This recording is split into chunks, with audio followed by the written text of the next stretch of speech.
ಪ್ರಪಂಚ. ಎಲ್ಲಾ ಸಾಂಗ್ ಅಲ್ಲೂ ನಾವು ಒಂದೊಂದು ಪ್ರಾಪ್ಸ್ ಯೂಸ್ ಮಾಡ್ತೀವಿ. ಯೂಶಲಿ ಡೈರೆಕ್ಟರ್ ನಾವು ಡಿಸ್ಕಸ್ ಮಾಡ್ತಾ ಇರ್ತೀವಿ. ಬಟ್ ಈ ಸಾಂಗ್ ಕೊಟ್ಟಾಗ್ಲೇ ನನಗೆ ಒಂದು ಟಾಸ್ಕ್ ಅನಿಸ್ತು. ಒಂದು ಏನಿದು ಚಾಲೆಂಜಿಂಗ್ ಈ ಸಾಂಗಲ್ಲೇ ಬಾಂಡ್ಲಿ ಸೌಟು ಈ ಥರದ್ದೆಲ್ಲ ಇದೆ. ಆಮೇಲೆ ಇದು ನಿಮ್ಗೇನಿದ್ರು ಇವಾಗ ನಿಮ್ಗೆ ಲಿರಿಕಲ್ ವಿಡಿಯೋಲಿ ತೋರಿಸಿರೋ ಸುಮ್ಮನೆ ಅಷ್ಟೇ. ಬಾಂಡ್ಲಿ ಎಲ್ಲ ತಿರುಗಿಸಿದ್ದಾರೆ, ಬಾಂಡ್ಲಿ ತಿರುಗಿಸಿದ್ದಾರೆ, ಲೈಟ್ರು ಗ್ಯಾಸ್ ಲೈಟ್ ಅದೇ ಯಾವ ಹೆಣ್ಮಕ್ಳು ಚಪಾತಿ ಹಿಟ್ಟನ ಹಂಗ್ ಕಲಿಸ್ತಾರೆ ಅಂತ ಗೊತ್ತಾಗ್ಲಿಲ್ಲ ನನಗೆ. ಫ್ರಸ್ಟ್ರೇಷನ್ ತೋರಿಸ್ದಂಗಿತ್ತು ಅದು ಹಿಟ್ಟಿನ ಮೇಲೆ. ಅದೇನಂದ್ರೆ ರೆಗ್ಯುಲರ್ ಆಗಿ ಹಿಟ್ಟು ಕಲ್ಸೋದಿದೆಯಲ್ಲ ಅದ್ ಬೋರಿಂಗ್ ಅವ್ರಿಗೆ. ಓಕೆನಾ, ಮಿಲಿಟರಿ ಮ್ಯಾನ್ ಅಲ್ವಾ, ವಿತ್ ಬಾಕ್ಸಿಂಗು ಗೋಧಿ ಹಿಟ್ಟು ಕಲ್ಸೋದು ಎರಡು ಮಿಕ್ಸ್ ಮಾಡಿದ್ದಾರೆ. ಓಕೆ, ಹಂಗೆಲ್ಲ ವಿಷಯ. ಈಗ ನೀವ್ ಯಾರನ್ನಾರು ಕರಿತೀರಾ ಇದನ್ನ ಟ್ರೈ ಮಾಡೋದಕ್ಕೆ? ನಮ್ಮ ಅಣ್ಣ ಬನ್ನಿ ಅಣ್ಣ, ಬನ್ನಿ ಅಣ್ಣ. ಅನೂಪ್ ಸರ್ ಕರೆದು ಬಿಡೋಣ. ಮ್ಯೂಸಿಕ್ ಸಕ್ಕದಾಗಿ ಮಾಡಿದ್ದಾರೆ. ಸ್ಟೇಜ್ ಮೇಲೆ ನಾವ್ ವೇಟ್ ಮಾಡ್ತಿದ್ದೆ ಯಾರನ್ನ ಕರೆಯೋದು ಅಂತ ಬಿಟ್ಟು. ಸೌಟ್ ಕೊಡಿ ಅನೂಪ್ ಸರಿಗೆ ಸೌಟು. ಏನಕ್ಕೆ ಅದೇನೋ ಹಾಡಲ್ಲ ಅವರು ತಿರುಗಿಸಿದ್ದಾರೆ ಸರ್. ಹಂಗ ನೀವೊಂದ್ಸಲ ತಿರುಗಿಸಿ ಸರ್. ಅಷ್ಟೇ. ಹಲೋ ಹಲೋ, ಕೇಳುತ್ತೆ. ವಿಕ್ಕಿ ಅವ್ರನ್ನ ಕರಿಬೇಕು, ಬರ್ತಾರೆ. ಸುಮ್ನೆ ನಾನು ನಿಮ್ದು ಬೈಟ್ಸ್ ನೋಡಿದ್ವಿ, ತುಂಬಾ ಚೆನ್ನಾಗಿದೆ, ಒಳ್ಳೆ ಸಾಂಗ್. ನಾನು ವಿಕ್ಕಿ ಸರ್ ಡಬಲ್ ಅಂದ್ರೆ ನಾನು ಇಷ್ಟೊತ್ತು ಸಾಂಗ್ ಮ್ಯೂಸಿಕ್ ಮಾಡಿರೋರು ಬರ್ದಿರೋರು ಇಬ್ರು ಕಾರ್ಯಕ್ರಮಕ್ಕೆ ಕಾರಣಾಂತರಗಳಿಂದ ಬರ್ತಾ ಇಲ್ಲ. ಅದಕ್ಕೆ ಅವ್ರ ಬೈಟ್ ನೋಡೋಣ ಅಂದ್ರೆ ನೀವ್ ಹಿಂಗೆ ಸುಮ್ನೆ ನಾರ್ಮಲ್ ಆಗಿ ನಡ್ಕೊ ಬರ್ತಾ ಇದಾರೆ. ವಿಕ್ಕಿ ಅವ್ರಿಗೆ ಒಂದು ಸರ್ಪ್ರೈಸ್ ಇರ್ಲಿ ಅಲ್ಲ, 2.0 ವರ್ಷನ್ ಅಲ್ವಾ ಮೇಡಮ್? ನೀವೇ ಈಗ ಅವ್ರ ಕೈಯಲ್ಲಿ ಅಡಿಗೆ ಮಾಡ್ತಾರಲ್ಲ. ಇಲ್ಲಿ ಬನ್ನಿ ಮೇಡಮ್ ಮಧ್ಯ. ಸರ್ ಫಸ್ಟ್ ಅನೂಪ್ ಸರ್ ಹೇಳಿ ಮೇಡಮ್. ಅನೂಪ್ ಸಿಲಿನ್ 2.0 ಅನ್ನೋದ್ರ ಬಗ್ಗೆ ನಾವು ಸೌಂಡ್ಸ್ ಆಫ್ ಕಾಲಪತ್ತರಲ್ಲಿ ಮಾತಾಡಿದ್ವಿ. ಈಗ ಈ ಲಿರಿಕಲ್ ವಿಡಿಯೋ ಸಾಂಗ್ ನೋಡಿದಾಗ ನಮ್ಗೆ ಅದು ಐಡಿಯಾ ಸಿಗ್ತಾ ಇದೆ, ಕನ್ಫರ್ಮ್ ಆಗ್ತಾ ಇದೆ 2.0 ವರ್ಷನ್ ಅಂತ. ಅದೆಲ್ಲ ವಿಕ್ಕಿ ಅವ್ರದ್ದು ಐಡಿಯಾ, ಅವ್ರನ್ನ ಫಾಲೋ ಮಾಡಿದ್ದೀನಿ ಅಷ್ಟೇ. ಯೂಶಲಿ ಏನಾಗುತ್ತೆ, ನಾವು ಮ್ಯೂಸಿಕ್ ಮಾಡ್ಬೇಕಾದ್ರೆ ಕಂಪೋಸಿಂಗ್ ಸೆಷನಲ್ಲೆಲ್ಲ ಅಂದರೆ ಮೊದಲು ಡೈರೆಕ್ಟ್ರು ನಮ್ಮ ಜೊತೆ ಟ್ರಾವೆಲ್ ಮಾಡೋರು. ಇವಾಗ ಹೆಂಗಾಗುತ್ತೆ ಅಂದರೆ ನಾವು ಟ್ಯೂನ್ ಎಲ್ಲ ರೆಡಿ ಮಾಡಿದ್ಮೇಲೆ ಅವ್ರು ಬಂದು ಕೇಳ್ತಾರೆ ಚೆನ್ನಾಗಿದೆ ಚೆನ್ನಾಗಿಲ್ಲ ಅಂತಾರೆ. ಬಟ್ ಈ ಸಿನಿಮಾದಲ್ಲಿ ಏನಾಗಿದೆ ಅಂದರೆ ಅವರು ನಾನು ಫಸ್ಟ್ ಏನೋ ಒಂದು ನೋಟ್ ನಾನು ಅಥವಾ ಸಾ ಪಾ ಅವ್ರ ಪಕ್ಕದಲ್ಲೇ ಇದ್ದಾರೆ. ಈ ಸಿನಿಮಾದಲ್ಲಿ ಒಂದು ಬೆಲ್ ಹಾಕಿದ್ದೀನಿ ಅಂದ್ರೂ ಅವ್ರ ಪಕ್ಕದಲ್ಲೇ ಕೂತು ಇಲ್ಲ ನನಗೆ ಇದು ಬೇಕು ಬೇಡ, ಒಂದೊಂದು ಟೋನ್ ಕೂಡ ಅವ್ರದ್ದೇ ಸೆಲೆಕ್ಷನ್ ಇದರಲ್ಲಿ. ವಿಕ್ಕಿ ಅಂದರೆ ಅವ್ರ ಮ್ಯೂಸಿಕ್ ಟೇಸ್ಟ್ ಆ ಥರ ಇದೆ. All credit goes to Vicky Varun. ಇನ್ನೊಂದು ಸೀಕ್ರೆಟ್ ಇದೆ, ನಾನು ಕೊರಿಯೋಗ್ರಾಫ್ ಮಾಡ್ಬೇಕಾದ್ರೆ ಅನ್ಕೊಂಡಿದ್ದು. ಅಮ್ಮ ಎಲ್ರಿಗೂ ಧನ್ಯವಾದಗಳು, ಥ್ಯಾಂಕ್ ಯು ಸೋ ಮಚ್. ನಿಮ್ಗಳ ಕೈಲಿ ಹಾಡು ಲಾಂಚ್ ಮಾಡ್ತಿರೋದು ಒಂಥರ ವಿಶೇಷವಾದ ಕಳೆ ಬಂದಿದೆ ಹಾಡಿಗೆ. Thank you.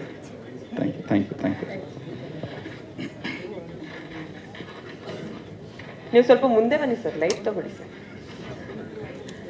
ಓಕೆ, ಈಗ ಹೇಳಿ. ನಾನು ವಿಕ್ಕಿ ಸರ್ನ ಕೇಳ್ತಾ ಇದ್ದೆ, ಸರ್ ಅನೂಪ್ ಸರ್ ಏನ್ ಸರ್ ಇದು ತರಕಾರಿ ಕಟ್ ಮಾಡ್ಬೇಕಾದ್ರೆ ಟಕ್ ಟಕ್ ಟಕ್ ಟಕ್ ಟಕ್ ಟಕ್ ಅಂತ ಮ್ಯೂಸಿಕ್ ಬರ್ತಾ ಇರುತ್ತಲ್ಲ, ಅದನ್ನ ಮೈಂಡಲ್ಲಿ ಇಟ್ಕೊಂಡೆ ರಿದಮ್ ಸೇಮ್ ಟೆಂಪೋ ಹೋಗ್ತಾ ಇರುತ್ತೆ. ನಾನು ಅದೇ ಕೇಳಿದೆ ವಿಕ್ಕಿ ಸರ್ನ, ಸರ್ ಇದು ಪಕ್ಕ ಅವ್ರ ಮೈಂಡಲ್ಲಿ ಅದನ್ನೇ ಇಟ್ಕೊಂಡಿದ್ದಾರೆ, ಅದನ್ನ ಇಟ್ಕೊಂಡೇ ಮಾಡಿರೋದ್ರಿಂದ ನಾವು ಎಷ್ಟು ಶಾರ್ಟ್ ತೆಗಿತಾ ಇದ್ದೋ ಪ್ರಾಪರಾಗಿ ಸಿಂಕ್ ಆಗ್ತಾ ಇತ್ತು. ಒಂದು ಶಾರ್ಟು ವಿಕ್ಕಿ ಸರ್ ತರಕಾರಿ ಕಟ್ ಮಾಡ್ತಾ ಇರ್ತಾರೆ, ಅವ್ರು ಕ್ಯಾಮ್ರಾ ಕಡೆ ನೋಡ್ತಾ ಇರ್ತಾರೆ, ಈಗ ಕಟ್ ಮಾಡ್ತಾ ಇರ್ತಾರೆ. ನಾನು ಅದು ಹೇಳಿದ್ದೆ, ಸರ್ ಯೂಶಲಿ ಮನೇಲಿ ಲೇಡೀಸ್ ಇರ್ತಾರಲ್ಲ, ತರಕಾರಿ ಕಟ್ ಮಾಡ್ತಾ ಇರ್ತಾರೆ, ಜೊತೆಗೆ ಬೇರೆ ಇನ್ನೊಂದು ಮಾತಾಡ್ತಾ ಇರ್ತಾರೆ, ಟಾಸ್ಕ್ ಬೇರೆ ಇರುತ್ತೆ, ಇನ್ನೊಂದು ಮಕ್ಕಳನ್ನ ರೆಡಿ ಮಾಡ್ತಾ ಇರ್ತಾರೆ. ಇದನ್ನ ನಾವು ಮಾಡ್ಬೇಕಂದಾಗ ಅವ್ರು ಎಷ್ಟು ಕಷ್ಟ ಇರುತ್ತೆ ಅದನ್ನ ನಾವಿಲ್ಲಿ ತೋರಿಸ್ಬೇಕು ಸರ್ ಅಂತ ಹೇಳ್ಬಿಟ್ಟು ಮಾಡಿದಕ್ಕೆ ಅವರು ಅಷ್ಟೇನೆ ತರಕಾರಿ ಕಟ್ ಮಾಡ್ತಾ ಇರ್ತಾರೆ, ಕ್ಯಾಮ್ರಾ ನೋಡ್ತಾ ಇರ್ತಾರೆ, ಒಂಚೂರು ಮಿಸ್ ಆಗಿದ್ರು ಕೈಗೆ ಹಾಕೋಬಿಟ್ರು. ಬಟ್ ತುಂಬಾ ಚೆನ್ನಾಗಿ ಮಾಡಿದ್ರು. ಅಲ್ಲಿ ಆಕ್ಚುಲಿ ಯೂಶಲಿ ಡ್ಯಾನ್ಸ್ ಮಾಡಿದಾಗ ಕ್ಲಾಪ್ಸ್ ಹೊಡಿತಾರಲ್ಲ, ಇಲ್ಲಿ ಅವರು ಕಟ್ ಮಾಡಿ ಪ್ಲೇಟಿಂಗ್ ತಳ್ತಾರೆ, ಮತ್ತೆ ಬೇರೆ ಇನ್ನೊಂದು ಬರುತ್ತೆ ಕಟ್ ಮಾಡಿ. ಆದ್ರೆ ಕ್ಯಾಮ್ರಾನೇ ನೋಡ್ತಾ ಇರ್ತಾರೆ, ಈ ಕಡೆ ನೋಡೋದೇ ಇಲ್ಲ. ಅಲ್ಲೆಲ್ಲರೂ ಕ್ಲಾಪ್ಸ್ ಮಾಡಿದ್ರು.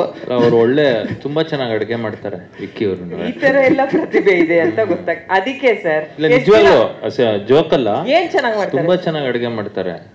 ನಾವು ಕಂಪೋಸಿಂಗ್ ಸೆಷನ್ ಅಲ್ಲಿ ಇದ್ದಾಗ ತುಂಬಾ ಅಡುಗೆ ಮಾಡಿದ್ದಾರೆ. ಒಂದ್ಸಲಿ ಏನು ಸಾಂಬಾರ್ ಮಾಡ್ಕೊಟ್ಟಿದ್ದಾರೆ ನಮ್ಗೆ. ನನ್ನ ವೈಫ್ ಮನೇಲಿ ಇಲ್ಲದೆ ಇರ್ಬೇಕಾದ್ರೆ, ಮನೇಲೆ ಸ್ಟುಡಿಯೋ ಅಲ್ವಾ, ಫುಲ್ ಅಡುಗೆ ಎಲ್ಲ. ಸಾಂಬಾರ್ ಎಲ್ಲ ಬರುತ್ತೆ ಅಂದ್ರೆ ಅಡಿಗೆ ಬರುತ್ತೆ ಅಂತಾನೆ. ಬಿಕಾಸ್ ಈ ಅನ್ನಕ್ಕೆ ಇಟ್ರು, ಆಮೇಲೆ ದಾಲ್ ಕಿಚಡಿ ಮಾಡ್ಕೊಟ್ಟಿದ್ರು ಒಂದ್ಸಲಿ, ಆಮೇಲೆ ಜೀರಾ ರೈಸ್ ಒಂದ್ಸಲಿ. ಅದಕ್ಕೆ ಪ್ರಾಕ್ಟೀಸ್ ಎಷ್ಟು ದಿನ ತಗೊಂಡ್ರು ಧನು ಸರ್?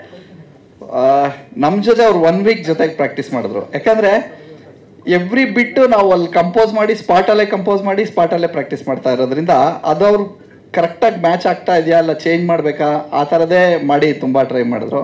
ನನ್ಗೊಂದು ಆಸೆ, ಧನ್ಯ ಮೇಡಮ್ ಆಕ್ಚುಲಿ ಈ ತರ ಹೆಂಗ್ ಟ್ರೈ ಮಾಡ್ತಾರೆ ಒಂದ್ಸತಿ ಟ್ರೈ ಮಾಡ್ಬೇಕು. ಬನ್ನಿ ಪ್ಲೀಸ್. ನಿಮ್ಮ ಹತ್ರ ಇದೆಯಲ್ಲ ಪುಟಾಣಿ ಸೌಟು, ಅದೇನಂತಾರ ಅದು? ರಸಂ ಸೌಟ್. ಏನೋ ಹಾಕೊಂಡಿದ್ದಾರೆ ಕೈಯಲ್ಲಿ, ಏನೋ ರಬ್ಬರ್ ಬ್ಯಾಂಡ್ ಹಾಕೊಂಡು. ನನಗೂ ಅದೇ ಡೌಟ್ ಅನೂಪ್ ಸರ್, ಕರೆಕ್ಟ್, ನನಗೂ ಅದೇ ಡೌಟ್. ಎಲ್ಲರಿಗೂ ನಮಸ್ಕಾರ. ವಿಷಯ ಏನಂದ್ರೆ, ನಾನು ಈ ಕಾನ್ಸೆಪ್ಟು ನನ್ನ ಸಿನಿಮಾದಲ್ಲಿ ಯಾಕೆ ಅಡಾಪ್ಟ್ ಮಾಡಿದೆ ಅಂದರೆ, ನಾವು ಈ ಸಿನಿಮಾದಿಂದ ಊರಿಗೆ ಹೋದಾಗ ನಮ್ಮ ತಾಯಿ ಕೇಳೋರು, ಲವ್ ಎಲ್ಲ ಥರ ಸಾಂಗ್ ಮಾಡ್ತಾರೆ, ನೀವು ಬಂದಾಗೆಲ್ಲ ಇಷ್ಟು ಅಡುಗೆ ಮಾಡಿ ಹಾಕ್ತೀನಿ, ಇಷ್ಟು ತಿಂತಿರಲ್ಲ, ನಮ್ಗೊಂದು ಸಾಂಗ್ ಇಲ್ವಾ ಅಂತ ನಾನು ಯೋಚನೆ ಮಾಡ್ತಾ ಇದ್ದೆ. ನಮ್ಮ ತಾಯಿಗೊಂದು ಡೆಡಿಕೇಟ್ ಮಾಡ್ಬೇಕು ಈ ಸಾಂಗು ಅಂತೇಳಿ. ಈ ಕತೆ ಕರೆಕ್ಟಾಗಿ ಪೂರಕವಾಗಿತ್ತು. ಅವನದೊಂದು ಫ್ರಸ್ಟ್ರೇಷನ್ನು, ಅವ್ನ ಖುಷಿ, ಅಂದರೆ ಏನೋ ಸಾಧಿಸ್ಬೇಕು ಅಂತ ಎಲ್ಲರೂ ಇರ್ತಾರೆ, ಬಟ್ ಚಾನ್ಸ್ ಇರಲ್ಲ. ಯಾವುದೋ ಒಂದು ಕಲ್ಚರ್ಗೆ ಅಂದರೆ ಮನೇಲಿ ಅಡುಗೆ ಮಾಡಿಕೊಂಡು ಅವ್ರಿಗೂ ಏನೋ ಲೈಫಲ್ಲಿ ಅಚೀವ್ ಮಾಡಬೇಕು, ನೆಕ್ಸ್ಟ್ ಲೆವೆಲ್ ಹೋಗ್ಬೇಕಂತ ಆಸೆ ಇರುತ್ತೆ. ಬಟ್ ಈ ಜೀವನ ಶೈಲಿಲಿ ಸ್ಟ್ರಕ್ ಆಗಿ ಒಂದೇ ಕಡೆ ಉಳ್ಕೊಂಡು ಅದೇ ಮಾಡಿ ಮಾಡಿ ಮಾಡಿ ಬೋರ್ ಆಗಿರುತ್ತಲ್ಲ, ಅವ್ರಿಗೂ ಖುಷಿ ಆಗಲಿ, ಅವ್ರಿಗೂ ಒಂದು ಡೆಡಿಕೇಟೆಡ್ ಆಗಲಿ ಅಂತ ಈ ಸಾಂಗ್ ಮಾಡಿದ್ದೀನಿ. ಎಲ್ಲರಿಗೂ ಇಷ್ಟ ಆಯಿತು ಅಂತ ಅನ್ಕೋತೀನಿ. ಬೇರೆ ನಿಮ್ದೇನಿದೆ ಮೇಡಮ್? ಬೇರೆ ಅಂದ್ರೆ ಈಗ 13ನೇ ತಾರೀಕು ಅಂತ ರಿಲೀಸ್ ಡೇಟ್ ಅನೌನ್ಸ್ ಮಾಡಿದ್ರು. ನಂಗೆ ಈ ತರ ಡೌಟ್ಗಳು ತುಂಬಾ ಬರ್ತಾ ಇರುತ್ತೆ. ಒಂದು, ನಿಮ್ಗೆ ಇದು ಮೊದಲ ನಿರ್ದೇಶನ, 1 ಅನ್ನೋ ನಂಬರ್ ಇದೆ. ಇದು ನಿಮ್ಮ 3ನೇ ಸಿನಿಮಾ, 3 ಅನ್ನೋ ನಂಬರ್ ಇದೆ. ಆ ಥರ ಏನಾದ್ರು ಕ್ಯಾಲ್ಕುಲೇಷನ್? ಯಾಕಂದ್ರೆ ಈ ಹಿಂದಿನ ಸಿನಿಮಾಗಳಲ್ಲಿ ಅಕ್ಷರ ಬಂದಿರೋ ತರ ಎಲ್ಲ 3 ಇನ್ನೆರಡು ಈ ತರ ಏನಾದ್ರು ಕ್ಯಾಲ್ಕುಲೇಟ್ ಮಾಡಿದಿರಾ ಹೆಂಗೆ? ಅಲ್ಲ, ನೀವು ಹೇಳಿದ್ಮೇಲೆ ಈಗ ಐಡಿಯಾ ಬರ್ತಾ ಇದೆ. ನನ್ನ ಮೊದಲನೇ ನಿರ್ದೇಶನ ಅಂದ್ರೆ 1, 3ನೇ ಸಿನಿಮಾ ಹೀರೋ ಆಗಿ 3, 2 ಸೇರಿ 13. ನೀವು ಹೇಳಿದ್ಮೇಲೆ ನನಗೆ ಗೊತ್ತಾಗಿದ್ದಿಲ್ಲ, ನನಗೆ ಐಡಿಯಾ ಇರಲಿಲ್ಲ. Thank you. ಹಂಗೆ ಅನೂಪ್ ಸರ್ ಬಗ್ಗೆ ಹೇಳ್ಬೇಕಂದ್ರೆ, ಈ ಸಾಂಗ್ ಕಂಪೋಸ್ ಮಾಡಕ್ ಮುಂಚೆ ಇವ್ರ ಮನೇಲಿ ಇವ್ರ ವೈಫ್ ಇರ್ಲಿಲ್ಲ. ಅಡುಗೆ ಯಾರು ಇಲ್ಲ ರೀ, ಹೋಟೆಲ್ಗೆ ಹೋಗೋಣ ಅಂದ್ರು. ಇರಿ ಸಾರ್ ಅಂತ ಹೇಳಿ ಅಲ್ಲಿ ಕಟ್ ಮಾಡಿ ಹಾಕ್ತಾ ಅದನ್ನೆಲ್ಲ ನೋಡ್ತಾ ಇದ್ವು. ಅವಾಗ ಒಂದು ಇರಿಟೇಷನ್, ಹೆಂಗರು ಇದನ್ನ ಡೈಲಿ ಮಾಡ್ತಾರೆ, ಇದೊಂದೇ ಕೆಲಸನ ಪಾಪ ಅಂತ ಹೇಳ್ಬೇಕಾದ್ರೆ ಅನ್ನಿಸ್ತು, ಸಾರ್ ಬಾಣ್ಲಿ ಸ್ಟವ್ ಬೆಂಕಿ ಹಚ್ಚು ಅಂತ. ಫಸ್ಟ್ ಲೈನು ಇವ್ರ ಮನೆ ಕಿಚನ್ ಅಲ್ಲಿ ಆಕ್ಚುಲಿ ರೆಡಿ ಮಾಡಿದ್ದು. ಒಳಗಡೆ ಹೋಗಿ ಮುಂದಿನ ಲೈನು ಎಲ್ಲ ನಮ್ಮ ಪ್ರಮೋದನ್ ಕರೆಸಿ ಆಮೇಲೆ ಮಾಡಿದ್ದು. Thank you Anoop sir. ತುಂಬಾ ಚೆನ್ನಾಗಿ ಅನೂಪ್ ಸರ್ ಕೆರಿಯರ್ ಅಲ್ಲಿ ಇಷ್ಟು ಸ್ಪೀಡ್ ಇರೋದು ಸಾಂಗ್ ಇದೆ ಅನ್ಸುತ್ತೆ. ಅವ್ರು ತುಂಬಾ ಮೆಲೋಡಿ ಒತ್ಕೊಡೋದು. ನಾನು ಹೇಳ್ದೆ ಅವಾಗ್ಲೇ, ಲೇಡೀಸ್ ತರಕಾರಿ ಹಚ್ಚೋದಿದೆಯಲ್ಲ, ಆ ಸ್ಪೀಡ್ ಇದೆಯಲ್ಲ, ಅದೇ ಸ್ಪೀಡಲ್ಲಿ ಮಾಡಿದ್ರ. Thank you sir. ಹಂಗೆ ಧನು ಮಾಸ್ಟರ್ ಥ್ಯಾಂಕ್ ಯು. ನನಗೆ ಡ್ಯಾನ್ಸ್ ದೇವರಾಣೆ ಬರಲ್ಲ, ಏನೋ ಕಷ್ಟಪಟ್ಟು ಏನೋ ಮಾಡಿದ್ದೀನಿ ಅಂದ್ರೆ ಅದಕ್ಕೆ ಧನು ಮಾಸ್ಟರ್ ಕಾರಣ. ಸರಿ, ಇವರು ಡ್ಯಾನ್ಸು ಕರೆಕ್ಟಾಗಿ ಮಾಡ್ತಾ ಇಲ್ಲ, ನೀನು ಮಾಡ್ತೀನಿ ಇರು ಅಂತ ತಲೆ ಕೆಳಗೆ ಕಾಲ್ ಮೇಲಿತ್ತು ಅಂತ ಟಾಸ್ಕ್ ಕೊಟ್ಬಿಟ್ಟಿದ್ರು. ಅದು ಮಾಡೋವರೆಗೆ ಸಿಕ್ಕಾಬಿಟ್ಟೆ. ಥ್ಯಾಂಕ್ಸ್ ಮಾಸ್ಟರ್, ಚೆನ್ನಾಗಿ ಮಾಡಿಸಿದ್ರಿ last shot. Thank you master. ಹಂಗೆ ಧನ್ಯ ಅವ್ರಿಗೆ ಸಾರಿ ಕೇಳ್ತೀನಿ, ಸಾಂಗಲ್ಲಿ ನೀವು ಇರಲ್ಲ. ಆಕ್ಚುಲಿ ಕುಕಿಂಗ್ ಸಾಂಗ್ ಇಲ್ಲ, ಅವ್ರು ಇಡೀ ಸಿನಿಮಾದಲ್ಲಿ ಅವರೊಂದು ಕುಕಿಂಗ್ ಮಾಡೋ ಸೀನ್ ಇದೆ. ಬಟ್ ನಾನು ಆ ಸಿನಿಮಾದಲ್ಲಿ ಇದೊಂದೇ ಸಾಂಗಲ್ಲಿ ಕುಕ್ ಮಾಡೋದು. ಅವರಿಗೆ ಕೇಳೋಣ, ಈ ಹಾಡು ಹೆಂಗ ಅನಿಸ್ತು? ನೀವಿಲ್ಲ ಆದ್ರೂ ಈ ಹಾಡು ಹೆಂಗ ಅನಿಸ್ತು ನಿಮ್ಗೆ? ಐ ಥಿಂಕ್ ವೈರಲ್ ಆಗೋ ಎಲ್ಲ ಕ್ವಾಲಿಟೀಸ್ ಈ ಒಂದು ಹಾಡಲ್ಲಿ ಇದೆ ಅಂತ ಹೇಳಬೇಕು. ಸೊ ಅನೂಪ್ ಅವರು ತುಂಬ ಚೆನ್ನಾಗಿ ಕಂಪೋಸ್ ಮಾಡಿದ್ದಾರೆ. ಪ್ರಮೋದ್ ಅವರು ಬ್ಯೂಟಿಫುಲ್ ಲಿರಿಕ್ಸ್ ಕೊಟ್ಟಿದ್ದಾರೆ. ನಮ್ಮ ಮನೇಲಿರೋ ಎಲ್ಲ ಹೆಣ್ಮಕ್ಳಿಗೂ ಅಪೀಲ್ ಆಗುವಂಥ ಹಾಡು. ಸೊ ಇದಕ್ಕೆ ಒಂದು ಕುಕಿಂಗ್ ಮಾಡ್ತಾನೆ ರೀಲ್ಸ್ ಮಾಡ್ಲಿ ಎಲ್ರು ಅಂತ ನಾ ಹೇಳಕ್ ಇಷ್ಟಪಡ್ತೀನಿ. ನಂಗೆ ಗೊತ್ತು ನೀವು ಮನೆಗೆ ಹೋಗಿ ಇವತ್ತು ಟ್ರೈ ಮಾಡ್ತೀರಾ. ನಾನಂತೂ ಕುಕಿಂಗ್ ಮಾಡಲ್ಲ, ಬಟ್ ಹಾಡಂತೂ ಕೇಳ್ತೀನಿ. ನಿಮ್ಮ ಮನೇಲಿ ಯಾರು ಡೆಡಿಕೇಟ್ ಮಾಡ್ತೀರಾ ಈ ಸಾಂಗ್? ನಮ್ಮ ಮನೇಲಿ ನಮಗೆ ಪ್ರತಿದಿನ ಊಟ ರೆಡಿ ಮಾಡೋರು, ಅಡಿಗೆ ರೆಡಿ ಮಾಡೋರು ಲಕ್ಷ್ಮಮ್ಮ ಅಂತ ಬರ್ತಾರೆ, ಅವ್ರಿಗೆ ನಾ ಈ ಹಾಡನ್ನ ಡೆಡಿಕೇಟ್ ಮಾಡ್ತೀನಿ.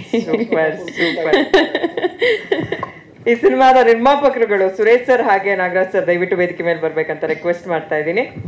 ಹಾಗೆ ವಿಜಯ್ ಪ್ರಕಾಶ್ ಸರ್ಗೆ ಥ್ಯಾಂಕ್ಸ್ ಹೇಳ್ಬೇಕು. ಈ ಸಾಂಗ್ ಆಡ್ಬೇಕಾದ್ರೇನೆ ಅವ್ರು ಹೇಳ್ತಾ ಇದ್ರು, ಈ ಸಾಂಗ್ ಒಂಥರ ವಿಚಿತ್ರವಾಗಿ ಹೆಂಗೆಂಗೋ ಐತೆ ರೀ, ಚೆನ್ನಾಗಿ ಓಡ್ಬೋದು ನೋಡಿ ಅಂತ ಹೇಳ್ತಾ ಇದ್ರು. ವಿಜಯ್ ಪ್ರಕಾಶ್ ಸರ್ಗೂ ಇಲ್ಲಿಂದಾನೆ ಥ್ಯಾಂಕ್ಸ್ ಹೇಳಕ್ ಇಷ್ಟಪಡ್ತೀನಿ. ನಾನ್ ವೆಜ್ ಹೇಳಿ ಆಯ್ತು ಸರ್, ಹೇಳಿ ಸರ್, ಕಬಾಬ್ ಮಾಡೋದು ಹೆಂಗೆ?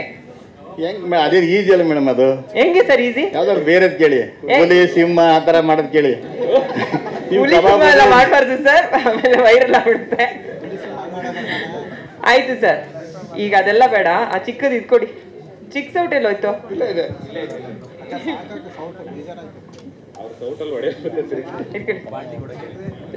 ಕೊಡಿ ಮೈಕು. ಫಸ್ಟ್ ನಮ್ ಸುರೇಶ್ ಸರೇ ಮಾಡ್ಬೇಕು. ಹಾಡ್ ನೋಡ್ಲಿಲ್ವಾ ಸರ್ ನೀವು? ಹಾ ಸರ್ ಹಾಡೇ ನೋಡಿಲ್ಲ ಇನ್ನು. ನೋಡಿರ್ತಾರೆ ಮೇಡಮ್, ಆಲ್ರೆಡಿ ಸುಮಾರು ಸಲ ನೋಡಿರ್ತಾರೆ. ಅಯ್ಯಯ್ಯ, ಇದು ಯಾಕೆ ಗೊತ್ತು, ಇದು ಸೇಫ್ ಆಗಿದೆ ಇದು. ಹೌದಾ? ನಮ್ ನಾಗರಾಜ್ ಸರ್ ನೋಡಿದ್ರು. ಹಾ sir, you can do it. ಹಿಂಗೆ ಹಿಂಗೆ ಉಲ್ಟಾ ಉಲ್ಟಾ. ಹಾ ತಿರಗ್ಸಿರೋ ಚೆನ್ನಾಗಿ. ಧನು ಮಾಸ್ಟರ್ ಒಂದ್ಸಲ ತೋರಿಸಿ ಆ ದೊಡ್ಡ ಸೌಟ. ಆವಾ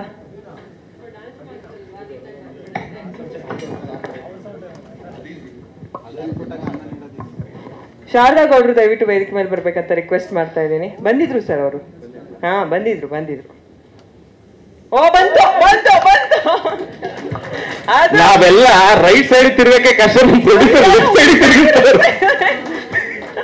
ಅದಕ್ಕೆ ಸರ್ ನೀವು ನಿರ್ಮಾಪಕರು. ಹಾ ಈಗ ಮಾತಾಡೋಣ. ಸಿನಿಮಾ 13ಕ್ಕೆ ರಿಲೀಸ್ ಡೇಟ್ ಅನೌನ್ಸ್ ಮಾಡಿದ್ದೀರಾ. ಹಾಡು ಇವತ್ತಷ್ಟೇ ಲಾಂಚ್ ಆಗಿದೆ, ರಿಲೀಸ್ ಆಗಿದೆ. ಏನ್ ಹೇಳ್ತೀರಾ? ಏನ್ ಹೇಳ್ಬೇಕು ಅಂದ್ರೆ, ರಿಲೀಸ್ ಆಗಿದೆ, ಎಲ್ಲರೂ ನೋಡ್ಬೇಕು. ಸಾಂಗ್ ಯಾವ್ದಿರೋ ಇದಂತ ಎಲ್ಲರೂ ಶೇರ್ ಮಾಡಿ ಚೆನ್ನಾಗಿ ನೋಡಿ. ಚೆನ್ನಾಗಿದೆ ಸರ್, ಫ್ರೇಮಿಂಗ್ ಸೌಟ್ ಇಟ್ಕೊಂಡು ಹೇಳ್ತಾ ಇರೋದು. ಹೌದಲ್ವಾ? ಹೇಳ್ಕೊಂಡಿದೀವಿ ಹಂಗಾರೆ ಹೇಳಿ ಮೇಡಮ್. ತುಂಬಾ ಚೆನ್ನಾಗಿದೆ. 13ಕ್ಕೆ ಸೆಪ್ಟೆಂಬರ್ 13ಕ್ಕೆ ನಮ್ಮ ಕಾಲಪತ್ರ ಸಿನಿಮಾ ರಿಲೀಸ್ ಆಗ್ತಿದೆ. ದಯಮಾಡಿ ಎಲ್ಲ ನೋಡಬೇಕು. ಹಾಗೂ ನಮ್ಮ ಮಾಧ್ಯಮ ಮಿತ್ರರು ದಯವಿಟ್ಟು ಎಲ್ಲರೂ ಸಪೋರ್ಟ್ ಮಾಡಬೇಕು. ನೀವು ಹಿಂದಿಂದನೂ ಸಪೋರ್ಟ್ ಮಾಡ್ಕೊಂಡು ಬಂದಿದ್ದೀರಾ, ಮುಂದೆನೂ ಇದೇ ರೀತಿ ನೀವು ಸಪೋರ್ಟ್ ಮಾಡೇ ಮಾಡ್ಬೇಕು. ನಿಮ್ಗೆ ಖಂಡಿತವಾಗೂ ನಿಮ್ಗೆ ಒಂದು ಥ್ಯಾಂಕ್ಸ್ ಹೇಳಕ್ ಇಷ್ಟಪಡ್ತೀನಿ. ಸೂಪರ್. ಸುರೇಶ್ ಸರ್ ಜಾಸ್ತಿ ಮಾತಾಡ್ತೀನಿ ಅಲ್ವಾ ಈಗ? ಇಲ್ಲ ಸರ್, ನಿಮ್ಗೆ ಏನಾರು ಹೇಳಕ್ಕಿದ್ರೆ ಮಾತಾಡ್ಬೋದು. ಅಲ್ಲ, ಇದು ಸೌಟ್ ಹಿಡ್ಕೊಂಡು ಒಂದ್ ಸ್ವಲ್ಪ ಶಕ್ತಿ ಶೆಕೆ ಇಲ್ಲ ಮೈಕ್ ಹಿಡ್ಕೊಂಡು ಸ್ವಲ್ಪ ಮಾತು ಕಮ್ಮಿ ಆಗ್ಬಿಡ್ತಾವ ನಮ್ಗೆ ಹಂಗೆ. ಎಲ್ಲ ಮಾಧ್ಯಮ ಸ್ನೇಹಿತರಿಗೆ ನಮಸ್ಕರಿಸುತ್ತಾ, ಇದೇ ಮುಂದಿನ ತಿಂಗಳು 13ನೇ ತಾರೀಕು ನಮ್ಮ Kalapatra cinema all over Karnataka ರಾಜ್ಯಾದ್ಯಂತ ರಿಲೀಸ್ ಆಗ್ತಾ ಇದೆ. ಖಂಡಿತ ಇದೇ ಥರ ನಿಮ್ಮ ಸಪೋರ್ಟು ಸಹಕಾರ ನಮ್ಗಿರಲಿ ಅಂತ ಹೇಳ್ಕೊತೀನಿ.